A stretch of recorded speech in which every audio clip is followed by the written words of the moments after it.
내 이름은 동입니다. 나는 이전에 예수님을 핍박하는 여인이었습니다. 나의 어머님이 병에 걸렸을 때 심히 고통스러워 예수님을 믿으려 했지만 나의 강한 반대와 방해 때문에 예수님을 믿지 못하고 비참하게 돌아가셨습니다. 1979년 겨울 나는 큰 병에 걸렸고 아이 셋도 모두 병에 걸렸습니다. 여러 번 신령이나 부처에게 매달렸지만 평안을 얻지 못했을 뿐만 아니라 마음은 더욱더 고통스러웠습니다. 더는 방법이 없어 자살로 일생을 끝마치려고 생각했습니다. 내가 점점 지옥의 문에 가까이 다가갔을 때 주님은 한 이웃을 통해 나를 구원하셨습니다. 나는 성령님의 빛을 받았으며 죄를 시인하고 회개하였습니다. 나의 병도 그때 주님으로 인해 치료되었고 자식들도 주께 치료받았습니다. 아이들은 저마다 활발하고 건강하며 사람들의 귀여움을 받았습니다. 그때 나의 마음은 무척이나 기뻤으며 끊임없이 기도하고 찬송가를 부르며 하나님의 말씀을 사모하였습니다. 그뿐만 아니라 복음을 남편에게 전하였고 남편을 위해 기도하여 그의 고혈압도 치료되었습니다. 그런데 사단은 남편을 이용하여 공격하였습니다. 집회에 참석하지 못하게 하였을 뿐만 아니라 주님께 기도하는 것을 더욱 방해하였습니다.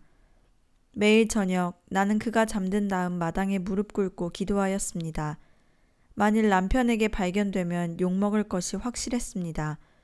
그렇지만 남편에게 들키더라도 후회하지 않았으며 늘 기쁨이 충만하였고 주님께서 길을 인도하여 주셔서 남편이 회개하도록 간절히 구했습니다. 은혜를 입은 5개월 후 남편은 공장에 출근했다가 전기에 감전되어 세상을 떠났습니다. 나는 매우 슬펐는데 거기에 시어머니와 친척의 핍박까지 더해져서 치밀어 오르는 화병으로 반시간 넘게 기절한 적도 있었습니다. 형제 자매들이 이 소식을 듣고 달려와 간절히 기도하였습니다. 주님의 은혜로 나는 다시 일어났고 원래대로 회복되었습니다. 남편이 죽은 후 생활은 대단히 어려워졌습니다. 그때 큰아이는 9살, 작은아이는 겨우 3살이어서 자식만 키우는 것도 힘들었는데 시어머니 시중 드는 일까지 해야 했습니다. 시어머니는 나를 핍박하여 시집 보내려 했으며 여러 구실로 못 살게 굴었고 매일 나를 모욕했습니다. 하지만 하나님은 그때그때마다 돌보시고 보호하셨으며 건강하게 살도록 하셨습니다. 어느 날 갑자기 한 가지 생각이 떠올랐습니다. 남편과 나는 결혼하여 고락을 함께 나눈 지 오래되었습니다. 비록 지금 내 곁을 떠났지만 생각이 났습니다. 그래서 어느 날 생전에 남편 사진을 크게 확대해 가지고 와서 나는 매일 그것을 보면서 울었습니다. 이때부터 마음속의 평안과 희락을 잃었으며 마귀는 이 기회를 틈타 나를 고통스러운 지난날의 기억 속으로 밀어넣었습니다. 이 사진은 뜻밖에도 나를 함정에 빠뜨리는 꼬투리가 되어 큰 일이 벌어지게 되었습니다. 하루는 하나님의 여종이 나를 방문하였습니다. 그녀는 우리 집에 들어서자마자 땅에 쓰러지더니 죽어갔습니다. 나는 어쩔 줄을 몰라 다만 무릎 꿇고 주님의 발 앞에 울면서 애걸했습니다. 주여, 이 짐을 제가 어떻게 감당할 수 있습니까? 주여, 이 과부를 불쌍히 여겨 주옵소서. 저는 저의 죄를 잘 알지 못합니다. 저를 비추어 주시고 가엾게 여겨 주옵소서. 나는 기도 후에 하나님의 종을 침대에 눕히고는 갑작스레 남편의 사진이 생각나서 즉시 그것을 치워버렸습니다. 그때 기적이 나타났습니다. 이미 죽었던 자매가 다시 회생한 것입니다. 이는 주님이 나를 사랑한다는 증거였습니다. 주님은 나의 마음을 아셨고 내가 세상을 더 사랑한다는 것을 아셨습니다. 주님은 나로 하여금 모든 우상을 버리고 한결같이 하나님을 우러러보며 오직 하나님 한 분에게 헌신하기를 원하셨습니다. 그때 나는 그 사진을 갈기갈기 찢었고 불에 던져 태워버렸습니다. 그 하나님의 여종이 죽어가고 있을 때 나의 큰아들이 달려나가 시볼이 떨어져 있는 곳에 가서 사람을 불러와 기도하게 했습니다. 그 아이가 사람을 불러왔을 때는 이미 모든 일이 다 해결되어 있었습니다. 할렐루야, 우리는 같은 마음으로 하나님을 경배하며 주를 찬양하였고 찬송을 부르며 이 하나님의 여종을 환송했습니다. 하지만 사단은 우리 집을 떠나지 않았습니다. 매번 형제 자매들이 우리 집에 들어서면 불안을 느꼈습니다. 그때 나는 4층에서 살았는데 하루는 70여 세 되는 할머니가 우리 집에 왔습니다. 우리 가족과 함께 무릎 꿇고 기도할 때 작은 딸이 침대 위에서 소리치며 울었습니다. 그 아이는 울면서 다리가 아파요 하고 소리쳤습니다. 나는 대수롭지 않게 생각하고 계속 기도했습니다. 그런데 작은 딸 또한 가슴을 찢는 듯한 처절한 소리로 울부짖으며 죽어갔습니다. 8살 되는 큰딸이 침대 위에 뛰어 올라가 여동생을 끌어안았습니다. 그런데 그 큰딸마저 죽어가게 되었습니다. 정말로 엎친 데 덮친 격이었습니다. 그때 우리 집에 와서 기도하던 할머니가 즉시 일어나 우리 큰딸을 끌어당겼습니다. 그런데 또 무슨 영문인지 그 할머니도 바닥에 쓰러져 죽어갔습니다. 5사람 가운데 3사람이 이렇게 죽어가는 것이었습니다. 나는 놀라서 가슴이 찢어질 듯 했으며 어떻게 기도해야 할지 몰랐고 그저 울면서 주님께 간구하였습니다. 하나님이여, 저들을 구원하여 주옵소서. 이때 우리 집에서 나는 울음소리를 듣고 바로 사람들이 왔습니다. 그들은 이 비참한 상황을 보면서 내가 아직도 계속해서 기도하는 것을 보더니 머리를 저으며 탄식하다가 한 사람씩 돌아갔습니다. 어떤 사람이 나의 직장에 가서 상급자에게 보고했습니다. 그들은 손수레를 끌고 와서 이 3사람을 병원에 싣고 가려 했습니다. 이 지경에서 그래도 예수를 믿겠는가? 공장 지도자가 말했습니다. 나는 계속 예수님을 믿을 뿐더러 끝까지 확실히 믿습니다. 그뿐만 아니라 간부들 앞에 간증하여 당신들도 예수님을 믿게 하겠습니다. 공장 간부는 얼굴색이 확 변하더니 소리쳤습니다. 헛소리하지 마. 이 사람들을 빨리 병원으로 싣고 가. 미신은 너를 구원하지 못해. 너는 지금 미신에게 괴롭힘을 당하고 있는 거야. 그때 성령님이 나를 감동시켰습니다. 나는 일어나 분명하게 말했습니다. 우리는 병원에 가지 않습니다. 우리 주님은 우리를 꼭 살릴 것입니다. 내가 방금 이 말을 끝냈을 때 기적이 다시 한번 우리 집에서 일어났습니다. 죽은 3사람이 동시에 깨어난 것입니다. 간부들은 몹시 놀랐고 말을 잇지 못한 채 화를 내며 가버렸습니다. 위의 모든 불행은 완전히 하나님이 내게 역사하신 것입니다. 하나님은 나의 연약함을 아셨고 내 자식에 대한 사랑이 주님에 대한 사랑보다 크며 이 세상에 대한 사랑이 사람의 영혼을 사랑하는 것보다 더 크다는 것을 알고 계셨습니다. 하나님은 이 모든 불행을 통해 나를 시험하고 정결하게 하여 나로 하여금 진정으로 그분의 사랑을 알게 하고 나의 마음을 완전히 주께 맡기도록 하셨습니다. 이런 사건은 하나님이 나에게 주신 사명, 즉 하나님을 위해 고난받고 하나님을 위해 감옥에서 빛을 발하고 사람을 구원하라는 예비 단계였습니다. 하나님은 나의 가정을 접대하는 가정으로 선택하셨습니다. 거의 매일 하나님의 종들과 기도를 부탁하는 사람들이 우리 집에 왔습니다. 주의 말씀이 나에게 강하게 다가왔습니다. 보는 바 그 형제를 사랑치 아니하는 자가 보지 못하는 바 하나님을 사랑할 수 없느니라. 그렇기에 나는 형제 자매들을 기쁘게 접대했습니다. 그때 나와 3 아이들은 오직 1인분의 양식을 배급받았기에 생활은 몹시 곤란했습니다. 하나님은 아이들에게 특별한 복을 주셨습니다. 아이들은 나와 같은 마음으로 매일 한 끼만 먹기로 했을 뿐만 아니라 그것도 제일 안 좋은 음식을 먹었습니다. 아이들은 늘 들에 나가 야채를 캐다가 약간의 곡식과 야채를 섞어 떡을 만들었습니다. 형제 자매들이 올 때는 이런 거친 검은 떡은 감추었고 밖에 나가 밀가루를 사다가 접대하였습니다. 하나님은 특별한 은혜를 주어 나와 아이들의 건강을 지키셨고 마음속에는 큰 기쁨이 넘쳤으며 온 식구가 매일 주를 찬양하였습니다. 어떤 때에는 주님의 일을 하다 지각하여 노임을 공제당하고 비판을 받아야 했지만 나는 늘 희락과 평강으로 충만하였습니다. 1982년 하나님은 나를 불러 먼 곳에 가서 복음을 전하라 하셨습니다. 그때 나는 성경도 없었고 복음을 전하는 은사도 없었으며 하나님이 나에게 어디로 가라고 하시는지도 몰랐습니다. 후에 알게 되었지만 이것은 감옥에 가서 전도하라는 것이었습니다. 1982년 3월 8일 나와 4명의 형제 자매들은 어떤 곳에 세례를 주러 갔습니다. 집으로 돌아온 후 암에 걸린 한 자매가 우리 집에 와서 기도해 달라고 요구했습니다. 나와 A 형제, B 자매는 금식 기도를 사흘 동안 했으나 그 자매의 병은 낫지 않고 오히려 갈수록 더 심해져 환자의 목숨이 위태로울 지경이 되었습니다. 다시 살아날 가망이 보이지 않자 나는 울면서 주님께 내 아들의 영혼을 받으시고 그 자매를 대신 살려주시도록 기도했습니다. 하지만 하나님은 이 기도를 허락지 않으시고 결국 이 자매를 주님의 품으로 데려가셨습니다. 하나님은 이 일을 통해 나를 먼 곳으로 보내어 감옥에서 전도하기를 원하셨습니다. 많은 형제 자매들이 모두 내가 무식하게 행동했다고 비난했습니다. 그렇지만 나의 마음은 평안하였고 조금도 후회나 원망, 두려움이 없었습니다. 그때 나와 함께 기도하던 A 형제와 B 자매도 나와 같은 마음이었고 원망하지 않았습니다. 나는 이 일이 큰 사건으로 커질 것을 알고 그들이 말려들지 않게 하기 위해 이곳을 떠나도록 간절히 요구했습니다. 나는 혼자 이 일에 대한 책임을 지려고 했습니다.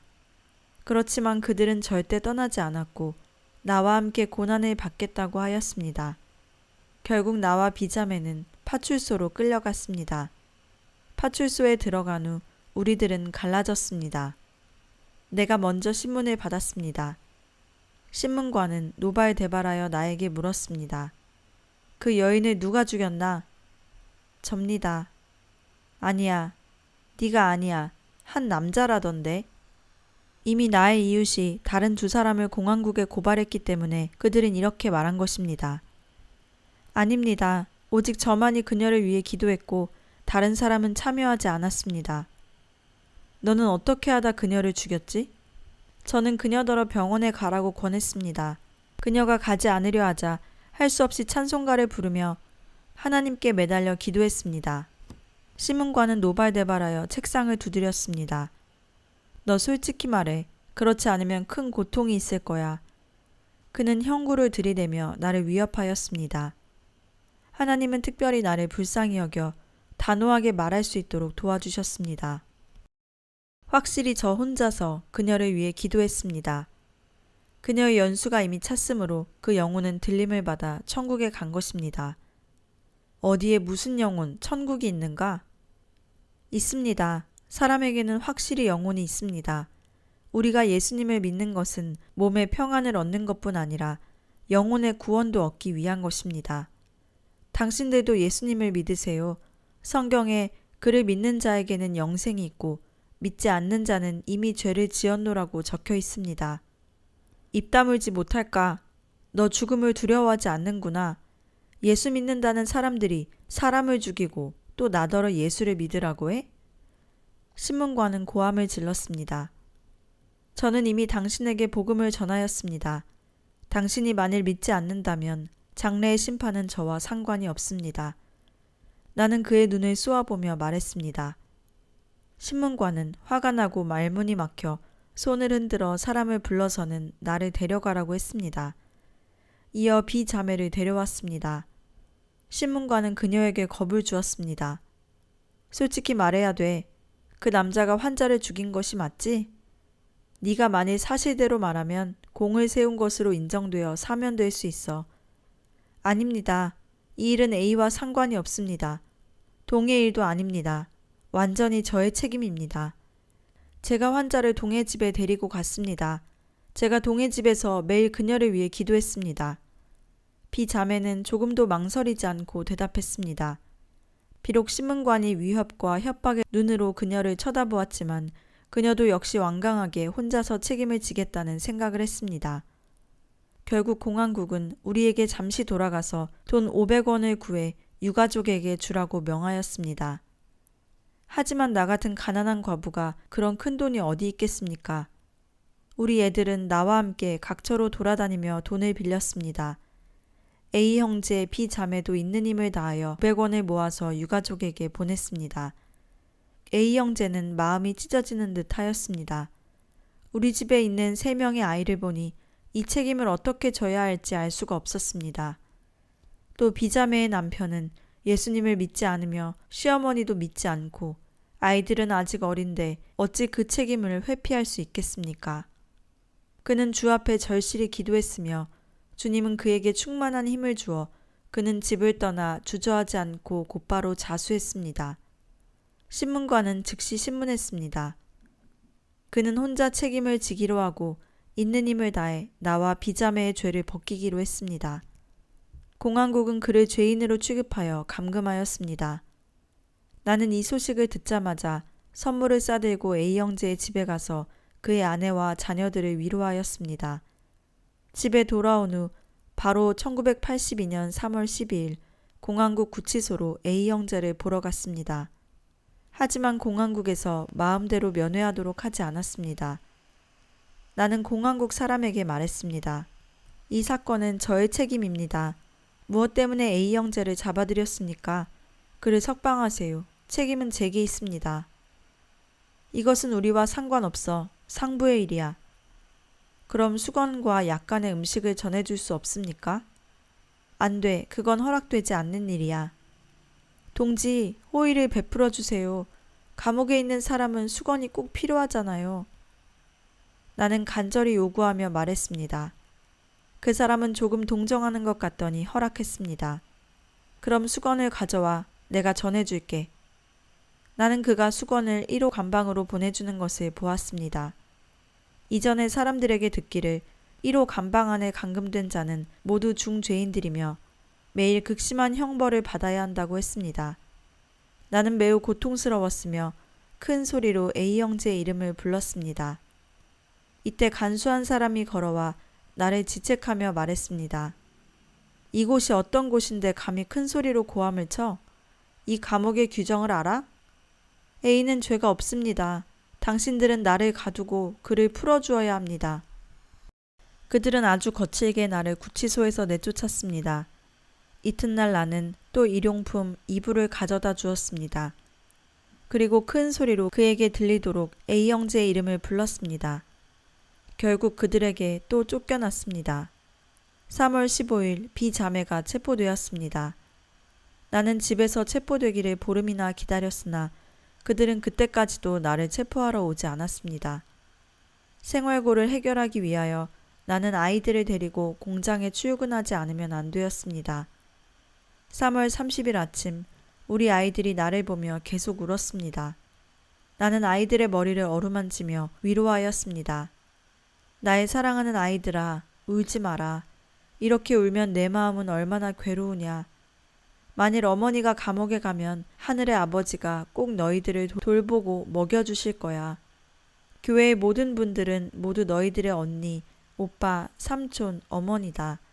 그들도 와서 너희들을 돌보아 줄 거야. 아이들과의 대화가 끝난 다음 나는 그 애들을 데리고 출근했습니다. 오전 9시 정도 되었을 때 공장 지도자가 나를 불러 파출소에 가야 할 일이 있다고 통보하였습니다. 나는 이제부터 주님을 위해 평범하지 않은 길을 걸어야 한다는 것을 알았습니다.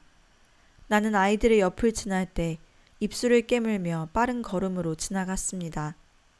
이 불쌍한 새 아이들은 어려서 부친을 여의고 지금 또 어머니마저 떠나 의지할 데가 없는 고아의 신세가 되었으니 어찌 그들의 눈물과 얼굴을 볼 수 있겠습니까? 파출소에 도착하자 공안국 사람들이 기다리고 있었습니다. 오늘 너를 불러온 것이 무슨 이유인지 잘 알고 있을 거다. 네, 잘 알고 있습니다. 너는 체포되었다. 공안국 사람들은 나에게 구속영장을 꺼내 보였습니다. 시간은 9시 40분이었습니다. 나는 구속영장에 서명하였습니다. 주님은 나를 불쌍히 여겨 내가 집에 돌아가서 옷을 가져오는 것을 허락하게 하셨습니다. 그때 나는 정말 크게 울고 싶었습니다. 하지만 주님은 나에게 평안을 주셨습니다. 비록 이런 환경에 빠졌지만 사람들 앞에서 나는 눈물 한 방울 보이지 않았습니다. 나는 꽁꽁 묶여 호송차에 실렸으나 마음은 평안했습니다. 주님의 말씀이 나에게 임하였습니다. 내가 복음을 부끄러워하지 아니하노니 이 복음은 모든 믿는 자들에게 구원을 주시는 하나님의 능력이 됨이라. 호송차가 거리를 지날 때 많은 사람들이 멈추어 서서 나를 지켜보았습니다. 주님께서 저들 앞에 머리를 숙이지 말라고 하여 나는 얼굴을 들고 미소를 지으며 사람들을 보았습니다. 그리고 마음속으로 나는 국법을 범하지 않았다. 주님을 위해 감금된 것이다. 라고 생각했습니다. 나는 조금도 부끄러움을 느끼지 못했을 뿐만 아니라 도리어 큰 영광으로 여겼습니다. 공항국 마당에 도착한 후 내가 무릎 꿇고 기도할 때 한 사람이 걸어왔습니다. 내가 기도하는 모습을 보고 화가 나서 대번에 나를 일으켜 세우고 다른 한 사람은 나의 몸에 있는 끈을 풀고는 감방으로 끌고 갔습니다. 비자매는 24호 감방에서 철장을 통해 나를 보았습니다. 그리고 크게 울면서 소리쳤습니다. 당신들은 무엇 때문에 저의 언니를 잡아왔나요? 이것은 모두 저의 일인데요. 그녀와는 아무런 상관이 없어요. 그녀는 이러한 환경에서 자기 자신보다도 3명의 내 아이들을 생각했으며 모든 죄를 자기가 뒤집어 쓰려 했습니다. 나는 뛰어가 그녀를 끌어안고 한바탕 통곡하고 싶었지만 무정한 철창은 우리를 가로막았습니다. 늑대와 호랑이 같은 간수들은 나를 20호 감방으로 밀어넣었습니다. 주님, 감사합니다. 하나님은 어떤 상황에서든지 우리 모두를 돌보심을 믿습니다. 나와 A 형제와 B자매는 서로 다른 감방에 있었지만 하나님은 사형 판결을 받은 어떤 여죄수를 통해 그들과 긴밀히 연락을 취할 수 있게 하셨습니다. B자매가 감방에 들어간 후 이 여죄수에게 복음을 전하였던 것입니다. 우리들은 매일 서로 연락하며 격려하고 힘을 얻었습니다. B자매는 24호 감방에 들어간 후 죄수들이 그렇게 고통받고 있는 것을 보고 마음속으로 그들을 몹시 가엾게 여겨 늘 주님의 사랑으로 그들을 사랑했습니다. 그녀는 밖에서 보내온 음식을 그들에게 나누어 먹게 할 뿐만 아니라 매일 밥을 아주 조금만 먹고 나머지는 굶주린 사람들에게 나누어 주었습니다. 머지않아 많은 사람들이 그녀가 전하는 예수님으로 인해 회개하고 새로운 생명을 얻었습니다. 얼마간 시간이 지나자 여러 죄수들은 비자매가 사람들에게 은혜를 끼쳤으며 태도가 부드럽고 온순하여 늘 자기가 손해를 보고 다른 사람들은 이익을 얻게 하는 것을 알게 되었습니다. 그리하여 사람들은 그녀를 호실장으로 추천하였습니다. 이튿날 아침 비자매가 식당에 밥을 타러 갔습니다. 그녀가 밥통을 들고 호실로 돌아올 때 우연히 밥통의 손잡이에 휴지가 붙어 있는 것을 발견하였습니다. 자세히 보니 뜻밖에도 밥통 주위에 사람의 똥이 묻어 있었습니다. 비자매는 말없이 밥통을 호실로 들고 들어왔습니다. 그녀는 밥통 가운데 깨끗한 밥을 모두 사람들에게 나누어 먹게 하였고 통 주위와 통 아래의 밥은 자기가 먹었습니다. 그녀는 먹으면서 이사야 53장 7절부터 8절의 성경 구절이 생각났습니다. 저가 사지로 가는 양과 같이 끌리었고 털 깎는 자 앞에 있는 어린 양의 잠잠함과 같이 그 입을 열지 아니하였도다. 낮을 때에 공변된 판단을 받지 못하였으니 누가 감히 그 세대를 말하리요. 그 생명이 땅에서 빼앗김이로다. 그녀는 주께 기도하였습니다. 주님, 당신은 하나님의 아들이지만 오히려 말없이 사람들의 모욕, 치욕을 받고 십자가에서 죽기를 원했습니다. 제자가 어찌 선생보다 높아질 수 있겠습니까? 주님, 저는 주님과 함께 세상 사람들의 모욕을 받기 원합니다. 눈물을 머금고 그 밥을 먹었습니다. 이렇게 며칠이 지나갔습니다. 그 죽은 자의 남편은 완강히 주를 반대하는 악인이었습니다. 그의 아내가 죽기 전 주님을 믿었기 때문에 그의 소나기에서 모진 고통을 받았습니다. 만일 그의 아내가 주님께 기도하는 것을 발견하기라도 하면 발로 차거나 주먹으로 때렸습니다. 어느 날 그의 아내가 무릎 꿇고 기도할 때 그는 뜻밖에도 몇십 킬로그램이나 되는 큰 돌덩이 하나를 옮겨와 그녀의 허벅지에 올려놓았습니다. 그는 아내가 죽은 이후 우리들에게 장례 비용 500원을 내놓으라 했으며 끊임없이 우리들을 고소하여 우리 세 사람을 어떻게라도 사지에 몰아넣으려 했습니다. 그리고 나서 뜨거운 몇 차례 신문을 받았지만 우리 세 사람 모두 최초의 진술을 바꾸지 않았습니다. 서로 있는 힘을 다해 자신이 죄인이라며 죄명을 자기에게 돌리려 하였고 당국은 놀라며 이를 의아하게 여겼습니다. 세상에 신문받는 죄인은 모든 수단 방법을 다하여 범죄 사실을 부인하며 변호사를 청하여 변호하게 하는데 이들처럼 죄명을 자기에게 돌리고 사형까지 마다하지 않는 사람이 어디 있는가? 이 기독교인들은 도대체 어떤 사람들인가? 당국은 우리더러 변호사를 청하라 하였습니다. 우리들은 이번 감옥에 들어온 것이 주의 보내심이라고 생각했기에 모두 간절히 자신이 남기를 바랐습니다. 이러한 행동은 당국을 더욱 놀라게 하였습니다. 죽은 가족의 요구대로 당국은 우리 셋 중에 하나가 사형시키고 하나는 무기징역, 다른 하나는 20년 판결을 내려 이번 사건을 매듭지으려 했습니다. 7월 23일은 선고하는 날이었으나 의외로 이날이 되기 전에 당국은 내가 집으로 돌아가 며칠 아이들을 보는 것을 허락하였습니다. 나는 집에 돌아와서 이 불쌍한 아이들을 보았습니다. 6살 난 작은 아이가 계속 울면서 말했습니다. 엄마, 엄마, 감옥에 가지 마세요. 난 엄마를 떠날 수 없어요. 이런 말을 들으니 뜻밖에도 모든 용기를 잃게 되고 마음이 고통스러웠습니다. 후에 나는 비로소 알았습니다. 이번에 나에게 집으로 돌아갈 수 있도록 한 것은 완전히 사단의 전략이었습니다. 사단은 아이들의 눈물을 빌어 내 마음을 혼란케 하려 했던 것입니다. 하지만 하나님은 정말 나를 사랑하셔서 종을 파견하여 주님의 말씀으로 위로하고 마음을 견고히 지키게 하셨습니다. 7월 22일 밤에 하나님은 한 자매를 보내어 나를 도와 기도하게 하였습니다. 나는 애들을 한 곳에 불러놓고 매우 평온하게 마치 잠시 출장 전에 애들에게 부탁이나 위로하는 것처럼 말했습니다. 내일 엄마는 너희를 떠나게 된단다. 오늘 저녁 우리 함께 기도하도록 하자.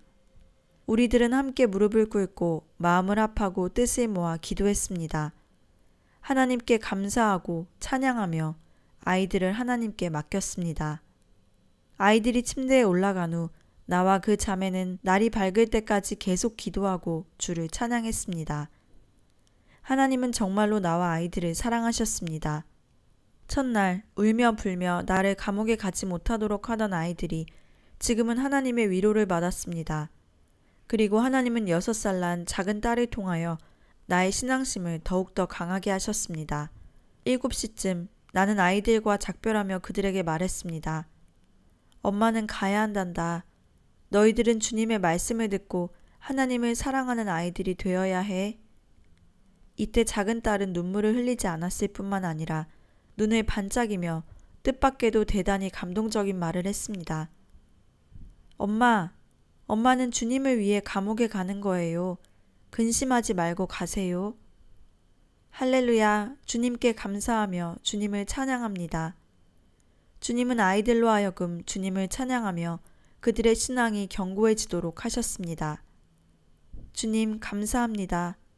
얘들아, 너희들이 나를 배웅해 주지 않겠니? 아이들과 그 자매는 나를 배웅해 주었습니다. 우리는 가면서 주를 찬양하였으며 신문관 앞에서 내가 마땅히 해야 할 말을 주시도록 주님께 구했습니다. 법정하는 경비가 삼엄했고 A 형제, B 자매도 끌려 나왔습니다. 그들은 감옥에서 전도하였다는 이유로 모두 극심한 고통을 받았습니다. A 형제는 고난을 받아 신체가 갈대같이 야위었고 얼굴에는 핏기가 없었습니다. 두 손을 묶은 수갑은 살에 깊이 박혀 있었고 팔은 벌겋게 부어 있었으며 상처가 썩어서 고름이 흘렀습니다. 이를 보는 나의 마음은 대단히 괴로웠습니다. 심판받기 전에 그들은 한 가지 일을 의논했습니다. 누님, 오늘 신문 받을 때 변호사를 찾아야 하나요? A 형제가 묻자 B 자매가 대답했습니다. 찾아야지. 우리는 이미 가장 위대하고 가장 정의로운 변호사 한 분을 찾았다. 바로 우리 주 예수님이다. 법정이 열리자 A 형제는 믿음의 눈으로 나를 바라보았고 마음속으로 많은 힘을 얻었습니다. 우리 셋은 모두 심판관 앞에 서서 서로 자기가 주범이라고 주장했습니다. A 형제는 단호하게 말했습니다. 저들이 아니라 접니다. A의 말이 끝나자마자 B 자매가 말했습니다. 저들이 아닙니다. 접니다. 재판장은 속수무책으로 의아해하며 말했습니다. 내가 몇십 년을 재판해 왔지만 이런 사람들은 처음 봤다. 이때 나의 마음은 조급해졌습니다. A 형제에게는 연세가 80세 가량이 되는 부모와 아내와 나이 어린 아이들이 2명 있었으며 B 자매는 믿지 않는 시어머니와 남편, 아이들이 있었습니다. 이 무거운 책임을 그들이 어찌 질 수 있을지 걱정되었습니다. 그때 주님이 말씀하셨습니다. 이 일은 내가 한 것이다. 주님은 우리 셋을 모두 감옥으로 보내 훈련받게 하고 그곳에서 사람의 영혼을 구원하게 하려는 계획이셨습니다. 결국 법관이 일어나 판결문을 읽었습니다. 나와 A 형제, B 자매는 각각 6년, 7년, 8년의 판결을 받았습니다. 판결된 후 그들은 포승줄을 꺼냈습니다. 나는 자발적으로 2 팔을 등 뒤로 젖혀 그들이 쉽게 묶게 했습니다. 그들은 다만 나의 한 손과 비자매의 한 손을 수갑으로 채웠습니다. 그리고 매우 가느다란 나일론 줄로 A 형제를 꽁꽁 묶었습니다. 그날은 금요일이었고 주님이 우리를 위해 고난받은 날이었습니다. 우리들의 마음속에 큰 기쁨이 넘쳤습니다. 주님, 우리를 위해 이 날을 택하였으니 정말 우리들은 큰 은혜를 누리고 있습니다. 우리들을 감옥으로 보낼 때 성령님은 나와 비자매의 마음을 재촉하여 빠른 걸음으로 가게 하셨고 우리들은 총총 걸음으로 뛰어서 감옥문 어귀에 도착했습니다. 간수가 문을 여느라 주의하지 않는 틈을 타 형제의 몸을 묶었던 줄을 느슨하게 풀었습니다. 법정에서 감옥까지의 길은 외길이었습니다. 많은 형제 자매들이 각 현에서 왔으며 다들 눈물을 흘리며 우리가 지나가는 것과 우리들을 감옥의 문으로 밀어넣는 것까지 보면서 문 밖에서 소리내어 통곡하였습니다. 그날 밤 하나님은 나에게 하나의 이상을 보여주셨습니다. 큰 글자 하나가 공중에 나타나서 금빛을 뿌리며 눈부신 빛으로 널리 퍼졌습니다. 나의 마음속에 희락의 샘이 넘쳐 흘렀습니다. 나는 입을 크게 벌리고 2 손을 높이 들어 하나님을 찬양하였습니다. 주님, 옳습니다. 주님이 저에게 맡기신 이 십자가의 길은 주님의 사랑이 저에게 특별히 임한 기쁘고 축복된 길입니다. 8월 13일 당국은 우리 가정에 통지하여 내가 쓸 물건을 보내라고 했습니다. 각지의 형제 자매들이 이 소식을 듣고 아침 일찍 달려왔습니다. 그중 F성의 하나님의 종 견 형제가 많은 형제 자매들을 데리고 우리를 보러 왔습니다. 몇 명의 자매들은 아이들을 데리고 왔습니다. 그들은 간수의 저지를 두려워하지 않고 우리를 보러 왔습니다. 우리는 감옥의 정원에서 서로 권면하고 격려하며 대략 반 시간을 보냈습니다. 그러나 간수는 무정하게 그들을 내쫓았으며 감옥문을 닫아버렸습니다. 그때 나는 재빨리 1층 계단으로 뛰어올라 그곳에 서서 밖의 형제 자매들을 보았습니다. 성령님은 나를 감동시켜 형제 자매들에게 말하게 하셨습니다. 나는 마치 우리 아이들에게 하듯이 말했습니다. 여러분들은 서로 사랑하고 마음을 합하고 뜻을 모으며 절대 흩어져서는 안 됩니다. 주 우리의 하나님은 여러분들과 함께 할 것이며 반드시 여러분들을 보호할 것입니다. 형제 자매들은 모두 내가 그들을 향하여 말한 것을 알아차렸습니다. 그들은 모두 감동하여 울었습니다. 나는 또 큰 소리로 세 아이들에게 말했습니다. 너희들은 마음을 합해야 한다. 엄마는 비록 너희들을 떠났지만 많은 부모가 너희들에게 관심을 가져주고 돌보아 줄 것이다. 간수는 나를 감옥으로 밀어넣었습니다. 견 형제와 많은 형제 자매들은 그곳에서 통곡하면서 떠나려 하지 않았습니다. 많은 간수들도 감동되어 말했습니다.